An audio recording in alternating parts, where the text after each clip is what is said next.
Hello दोस्तों, नमस्कार। एक बार फिर से आपका स्वागत है अपने यूट्यूब चैनल विनय की पाठशाला में। और आज बच्चों हम लोग इस वीडियो में कक्षा 8 की गणित की इकाई 11 वाणिज्य गणित के प्रश्नों को लगाने का प्रयास करेंगे। और इसके जो सभी प्रश्न हैं वो चक्रवृद्धि ब्याज और साधारण ब्याज से लिए गए हैं। तो सबसे पहले हम लोग ये देख लेते हैं कि साधारण ब्याज और चक्रवृद्धि ब्याज का सूत्र क्या है। तो साधारण ब्याज के बारे में आप लोग पहले भी पढ़ चुके हैं। साधारण ब्याज बराबर हमारा होता है, आप लोगों को याद होगा, मूलधन गुणे दर गुणे समय बटे 100। बहुत आसान प्रश्न होता है और इस सूत्र का प्रयोग करके हम लोग उसको सॉल्व कर देते हैं। अब बात आती है चक्रवृद्धि ब्याज की। तो चक्रवृद्धि ब्याज में पहले तो ये समझ लो, चक्रवृद्धि ब्याज नहीं निकलता है, चक्रवृद्धि मिश्र धन निकलता है सूत्र से।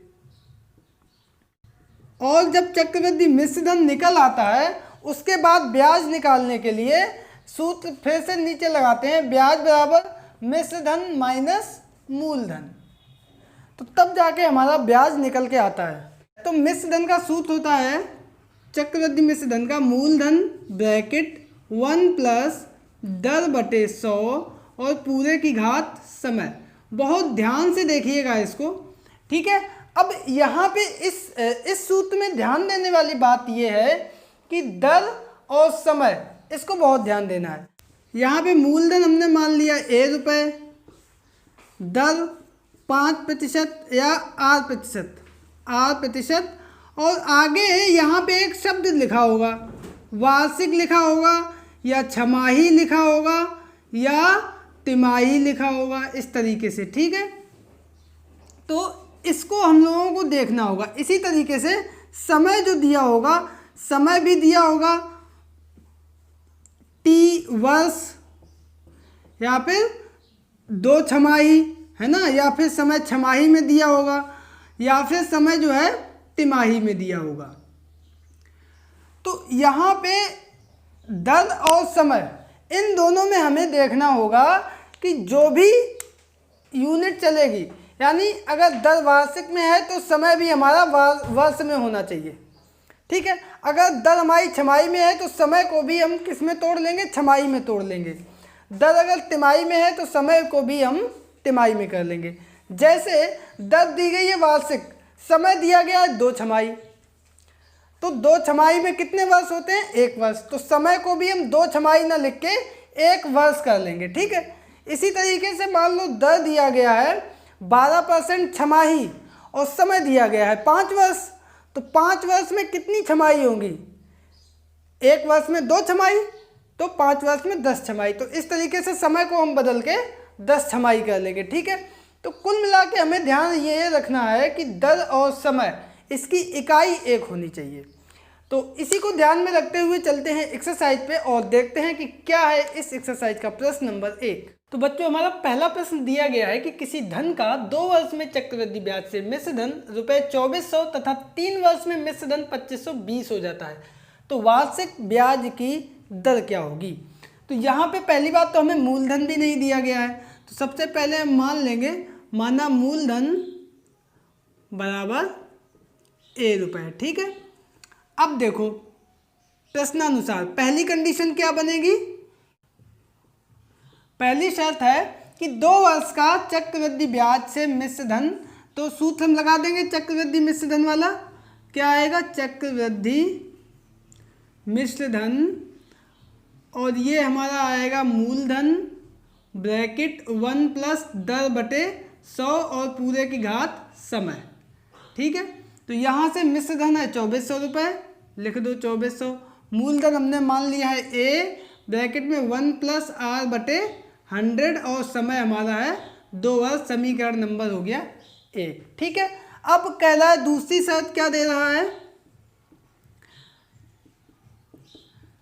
फिर से इसमें देखो 3 वर्ष में मिश्र धन 2520 हो जाता है, तो यही चक्रवृद्धि मिश्र धन का फिर से सूत्र लगा देंगे। बहुत ध्यान से देखना, बहुत अच्छा प्रश्न है, इस पूरी एक्सरसाइज में बहुत ज़बरदस्त प्रश्न है, थोड़ा सा ध्यान से देखना पड़ेगा आपको। मूलधन ब्रैकेट 1 प्लस दर बटे 100 पूरे की घात समय, सूत्र हम बार बार इसलिए लिख रहे हैं जिससे आपको याद हो जाएगा। अब देखो 3 वर्ष में 2520 हो जाएगा मिश्र धन, तो 2520 बराबर मूलधन हमने ए माना है 1+r/100 और समय है हमारा 3 वर्ष, समीकरण नंबर 2। अब यहाँ पे हम क्या करेंगे, हमें इसको हल करना है, ठीक है, और आर का मान निकालना है। यहाँ पे ए और आर दो चीज़ें हमें नहीं पता है, तो ए को हमें गायब करना है। कैसे गायब होगा, यहाँ भी ए गुणे में है, यहाँ भी ए गुणे में है, तो हम सीधा सा इनका अगर भाग दे दें तो ये दोनों ए हमारे कट जाएंगे, केवल आर में समीकरण बनेगा, हल कर देंगे आंसर आ जाएगा। ठीक है, तो समीकरण 2 में 1 का भाग देने पर लिख दो, तो दे दो भाई। समीकरण 2 हमारा था 2520/2400 बराबर a ब्रैकेट 1+r/100 की पावर 3 और बटे में a 1+r/100 की पावर 2। घात 2 था, ऊपर घात 3 है। ठीक है, तो ये 2 घात, ये 3 घात से 2 कट गए, कितनी बची घात, 1 बची केवल, a से a कट गया। अब हमारे पास क्या बचा, ये 1+r/100 बराबर, ये 0 से 0 कट गया, 252/240।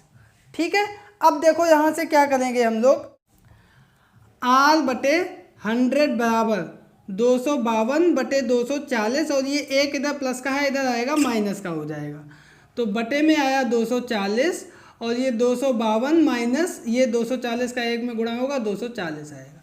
252 में 240 घटा देंगे, बचेगा 12/240। ठीक है, अब 12 दूनी 24, तो ये आया हमारा 1/20। ठीक, अब यहाँ से r/100 बराबर 1/20, तो ये 100 का गुणा हो जाएगा इधर। ठीक है, तो हमारा क्या आ जाएगा, r बराबर 100/20, 0 से 0, 2 पंचे 10, तो हमारा 5%, और ये समय वर्ष में दिया था, तो ये हमारी आ जाएगी वार्षिक। तो इस प्रकार से हमारा ये पहला प्रश्न सॉल्व हो गया। और अब हम लोग देखते हैं कि इसमें कौन सा मेरा सही है, तो बी दिया गया था 5%, तो यही हमारा आंसर हो गया। तो देखा आपने, थोड़ा सा इंटरेस्टिंग प्रश्न है ये, और उम्मीद करते हैं आप लोग इसको समझ गए होंगे। और अब हम लोग चलते हैं इसके अगले प्रश्न यानी प्रश्न नंबर 2। तो बच्चों हमारा यहाँ पर दूसरा प्रश्न दिया गया है कि ब्याज यदि तिमाही संयोजित किया जाए तो 8% वार्षिक ब्याज की दर से रूपांतर का सही विकल्प होगा। यहाँ पे देखो प्रश्न कह रहा है, जो अभी हमने बात आपको बताई थी एक्सरसाइज शुरू होने से पहले, ब्याज दर तिमाही संयोजित किया जा रहा है। ठीक है, तिमाही बदल रहा है, तो 8% वार्षिक लिखा है यहाँ पे, और यहाँ पे है तिमाही, तो वार्षिक को हमें तिमाही में बदलना होगा। जैसा कि स्टार्टिंग में आपको बताया था कि ब्याज और उसकी दर, ये दोनों जो है एक ही यूनिट होनी चाहिए। अब यहाँ पे कह रहा है कि ब्याज की दर वार्षिक है, ठीक है, दर है वार्षिक 8% वार्षिक, और इधर कह रहा है कि तिमाही संयोजित हो रहा है, हर 3 महीने में बदल रहा है, तो 8% दर है 1 वर्ष की, तो ये तिमाही 1 वर्ष में कितनी तिमाही होती है, यानी 4 तिमाही होंगी, 3 महीने के, पहले 3 महीने, फिर 3 महीने, 6 महीने होंगे, फिर 3 महीने, 9, फिर 3 महीने, तब जाके 1 साल बनेगा, तो 4 तिमाही होंगी। ठीक है, तो 1 वर्ष में 4 तिमाही होती है। तो अब हमें वार्षिक न करके तिमाही देखना होगा, इसकी दर क्या होगी। तो तिमाही में लाने के लिए इसमें 4 का हम भाग देंगे 1 वर्ष में। ठीक है, तभी तो 4 तिमाही होंगी ना, तो अब उसी 4 का भाग हम इधर दे देंगे, तो 4 दूनी 8, तो ये हमारा 2% हो जाएगा। सीधा सा बात, जितनी तिमाही होगी उतना इधर वर्ष में भाग देंगे, तब 1/4 वर्ष यानी 1/4, और वो हमारा आएगा तिमाही। ठीक, 3 महीने, तो इधर दर भी हमारी होगी 2%, तो कौन सा ऑप्शन सही है हमारा, ये तीसरा सी ऑप्शन सही है। ठीक है, अब बात करते हैं हम लोग अगले प्रश्न यानी प्रश्न नंबर 3 की। तो तीसरा प्रश्न हमारा दिया गया है कि नीचे 2 समूह ए और बी दिए गए हैं, समूह ए में प्रश्न और बी में प्रश्नों के उत्तर दिए हैं, सही क्रम चुनकर लिखिए। तो यहाँ पे पहला है 1 वर्ष में तिमाहियों की संख्या, अभी आपको बताई थी 1 वर्ष में तिमाहियों की संख्या, 1 3 महीने, फिर 1 3 महीने, फिर 3 महीने, फिर 3 महीने, 3 3 6 3 9 3 12, तब जाके पूरे हमारे 12 महीने हुए, और इसी को हम लोग 1 वर्ष कहते हैं। तो कितनी तिमाही हुई, 4। अब देखो इधर 4 ऑप्शन किधर है, ये, तो ये हमारा ए जो है पी वाला सही है। ठीक है, अब देखो 10 वर्ष छमाही ब्याज दर का तिमाही ब्याज दर में। तो 10% है छमाही, छमाही को तिमाही में बदलने के लिए बटे 2 करना पड़ेगा, तो बटे 2 यहाँ भी करेंगे, तो 10 बटे 2 यानी 5%। तो ये एम पे है, समझ गए। ये 10 बटे 2 इधर करेंगे, इधर छमाही है, तो छमाही में हम जब बटे 2 करेंगे तभी तो हमारा ये तिमाही होगा, ठीक है। तो इस प्रकार से अब आगे देखते हैं, आगे 3 वर्ष में होने वाले छमाही रूपांतरों की संख्या। तो एक वर्ष में कितनी छमाही होती हैं? 2, 6 महीने। छमाही का मतलब 6 महीने प्लस 6 महीने, तभी तो जाके 12 महीने हुए। तो एक वर्ष में 2, तो 3 वर्ष में 2 × 6, तो ये मेरा ये ऑप्शन सही है, ठीक है। अब आगे है 1/2 वर्ष के लिए ब्याज दर यदि 5% वार्षिक ब्याज दर हो, 5% वार्षिक है तो 1/2 वर्ष के लिए, तो यहाँ पे 5% हमारी है 1 वर्ष की, तो 1/2 वर्ष के लिए इधर भी बटे 2, इधर भी बटे 2, 5/2 यानी 2 दूनी 4, 2 सही 1/2, और ये यही लिखा हुआ है, इसका मतलब ये सामने वाला ही सही है, ठीक है। तो ये था हमारा प्रश्न नंबर 3 और प्रश्न नंबर 2। आई होप आप लोग समझ गए होंगे। तो अब हम लोग चलते हैं इसके अगले प्रश्न यानी प्रश्न नंबर 4 पर। तो बच्चों हमारा यहाँ पर चौथा प्रश्न है कि ₹100 का 10% वार्षिक की दर से 2 वर्ष का चक्रवृद्धि ब्याज ज्ञात करो। तो सबसे पहले हम लोग यहाँ पे देख लेते हैं कि हमें क्या क्या दिया गया है। तो यहाँ पे हम लिखेंगे दिया है, सबसे पहले हमें मूलधन दिया है, कितना दिया है आप लोग बताएं देख के, ₹100, ठीक है। उसके बाद हमें दी गई है दर, कितनी दी गई है? 10%, ये शब्द आगे जरूर लिखेंगे, वार्षिक, ठीक है। अब आगे समय हम देख रहे हैं कितना दिया गया है, तो समय हमारा दिया गया है 2 वर्ष। तो यहाँ पे देखो वार्षिक है, यहाँ भी वर्ष है, तो मतलब हमें कोई भी चेंज नहीं करना, सीधा हमें सूत्र लगा देना है। तो सूत्र हम लगा देते हैं, चक्रवृद्धि मिश्र धन बराबर, कितने लोगों को याद हो गया है? आप लोग हमारे लिखने से पहले बोल के बताएं। तो ये हमारा है मूलधन ब्रैकेट में 1 + दर बटे 100 और पूरे की घात समय। तो यहाँ पे मूलधन हमारा दिया गया है 100, 1 + दर दी गई है 10% बटे 100 घात 2, 0 से 0 कट गया, 10 एकम 10 और 1 11, तो ये 100 इधर है, ब्रैकेट में आएगा 11/10 की घात 2। घात 2 का मतलब हुआ कि इसका 2 बार गुणा है, तो 11/10 गुणे 11/10, 2 0 से 2 0 कट गए, नीचे सब कैंसिल हो गए, ऊपर हमारा बचा 11 × 11, तो ये 11 में 11 का गुणा करेंगे आएगा 121 रुपये, ये हमारा निकल के आया चक्रवृद्धि मिश्र धन, ठीक है। तो अब हम लिखेंगे ब्याज बराबर, और ये क्या आएगा? मिश्र धन माइनस मूलधन। तो मिश्र धन हमारा आया 121 रुपये, मूलधन हमारा था 100 रुपये दिया गया था, घटा देंगे तो कितना आया? 21 रुपये, यही 21 रुपये हमारा आंसर आ गया। तो दोस्तों बहुत आसान प्रश्न है, और ये था हमारा प्रश्न नंबर 4। आई होप आप लोग समझ गए होंगे। तो दूसरा, अगर आप लोग साधारण ब्याज और चक्रवृद्धि ब्याज में अंतर स्पष्ट नहीं हो रहा है तो इधर आई बटन में हम लिंक दे देंगे, आप लोग वहाँ से जाके देख सकते हैं। तो बच्चों अब हम लोग चलते हैं इस एक्सरसाइज के 5वें प्रश्न पर। तो बच्चों 5वां प्रश्न हमारा दिया गया है कि ₹500 का 15% वार्षिक ब्याज की दर से 1 वर्ष के चक्रवृद्धि ब्याज और साधारण ब्याज में अंतर क्या होगा। तो बच्चों बता दें आपको, अगर आप लोगों को चक्रवृद्धि ब्याज और साधारण ब्याज में अंतर स्पष्ट नहीं है तो उसके लिए एक वीडियो मैंने काफ़ी पहले बनाई थी, यहाँ पर आई बटन में हम लिंक दे देंगे, आप लोग वहाँ से जाके उसको देख सकते हैं, ठीक है। तो बाकी आपको हम बता दें कि 1 वर्ष यानी पहले वर्ष के लिए चक्रवृद्धि ब्याज और साधारण ब्याज में कोई अंतर नहीं आता है, अंतर स्टार्ट होना दूसरे वर्ष से शुरू होता है। फिर भी यहाँ पे हम लोग निकालेंगे और निकाल के आपको बताएंगे। तो यहाँ पे हमें सबसे पहले देख लेते हैं कि हमें क्या दिया गया है। तो दिया है हमें मूलधन 500 रुपये, दर 15%, वार्षिक 15% के आगे लिखा है वार्षिक, और समय जो है वो 1 वर्ष कह रहा है, तो समय बराबर 1 वर्ष, ठीक है। तो सबसे पहले हम निकाल लेते हैं चक्रवृद्धि मिश्र धन का सूत्र हम लोग लगाते हैं। तो चक्रवृद्धि मिश्र धन बराबर हमारा सूत्र होता है मूलधन ब्रैकेट 1 + दर बटे 100 और पूरे की घात समय।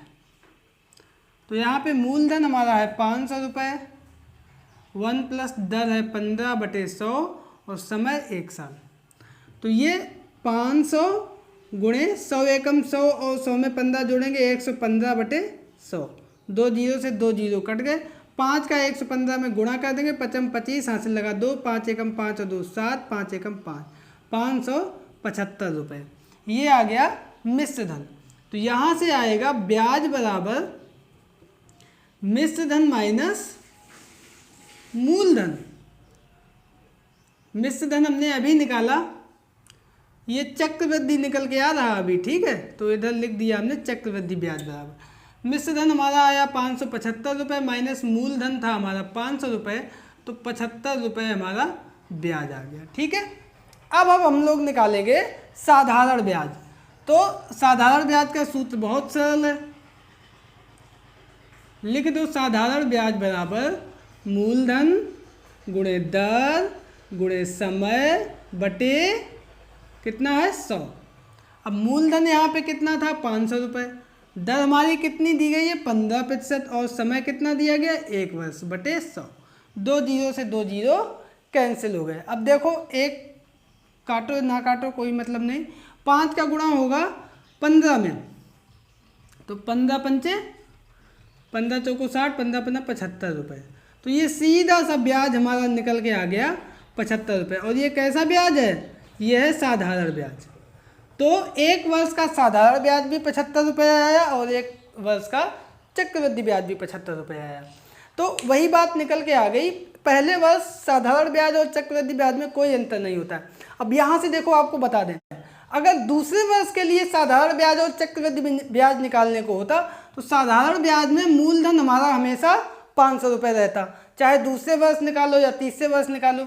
लेकिन चक्रवृद्धि ब्याज में दूसरे वर्ष मूलधन मेरा बदल जाता, मूलधन बदल जाता, ये जो ब्याज आया है ये मूलधन में जुड़ जाता। तो दूसरे वर्ष हमारा मूलधन हो जाता 500 में 75 जुड़ जाते 575 रुपये। इसी तरीके से जो भी ब्याज आता तीसरे वर्ष में फिर वो जुड़ जाता। तो इस तरीके से चक्रवृद्धि ब्याज में जो है वो मूलधन बढ़ता रहता है, तो उस क्रम से ब्याज भी थोड़ा सा बढ़ता चला जाता है, ठीक है। तो ये था प्रश्न नंबर 5 और आई होप कि आप लोग समझ गए होंगे। और एक्सरसाइज लंबी है, इस वीडियो में इतना ही, बाकी प्रश्न हम लोग अगले वीडियो में कवर करेंगे। तो आज के वीडियो में इतना ही, मिलते हैं कल फिर एक नए वीडियो के साथ, तब तक के लिए नमस्कार।